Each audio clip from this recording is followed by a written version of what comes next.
ഇതിൽ രണ്ട് കാര്യങ്ങളാണ് പ്രധാനമായിട്ടുള്ളത്. ഒന്ന്, നമുക്ക് സ്ലെഡ്ജിങ് എന്ന പ്രോസസ്സ് നമ്മൾ മനോഹരമായിട്ട്, ഇത് ക്രിക്കറ്റിലെ ഒരു ടേമാണ്. 1964-65 മുതൽ നമ്മൾ ക്രിക്കറ്റിൽ ഇതുണ്ടെന്നുള്ളതാണ് ഇയാൻ ചാപ്പലിൻ്റെയൊക്കെ ഒരു നിഗമനം വരിക.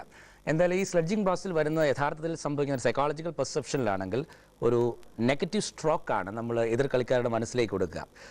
ഒരു വ്യക്തി, അത് ഏത് പെർഫോമൻസ് ആണെങ്കിലും, ക്രിക്കറ്റ് ആയിക്കോട്ടെ, ബേസ്ബോൾ ആയിക്കോട്ടെ, ഫുട്ബോൾ ആയിക്കോട്ടെ, പെർഫോമൻസിലേക്ക് ലീഡ് ചെയ്ത് നിൽക്കുന്ന ഒരു വ്യക്തിയുടെ താളം തെറ്റിക്കാനായിട്ട് നമ്മൾ കൊടുക്കുന്ന ഒരു വാക്ക്, ആ വാക്ക് വ്യക്തിയെ സ്വാധീനിക്കുന്ന നമ്മുടെ ഇമോഷണൽ ലെവലിലാണ്.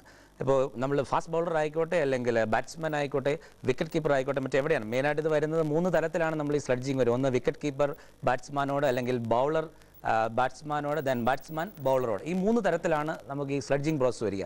ഈ 3 തരത്തിലും നല്ലൊരു ബാറ്റ്സ്മാൻ സെഞ്ചുറിയിലേക്ക് നീങ്ങിക്കോട്ടെ, അല്ലെങ്കിൽ കണ്ടിന്യൂസ് ആയിട്ട് 3 4 അടിക്കുന്ന ഒരു അവസ്ഥയായിക്കോട്ടെ, അല്ലെങ്കിൽ നല്ലൊരു ബൗളർ, ഇവിടെ ഹർഭജൻ സിംഗ് നമുക്ക് ആ ഒരു പ്രോസസ്സിലാണ് വരിക.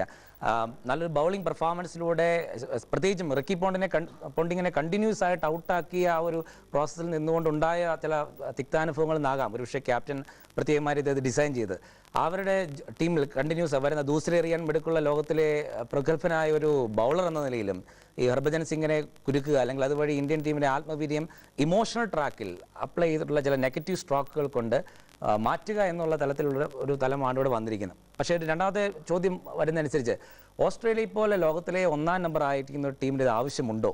അതൊരു വളരെ പ്രധാനപ്പെട്ട ചോദ്യമാണ്. സത്യത്തിൽ ആവശ്യമില്ലെന്ന് തന്നെ പറയാം.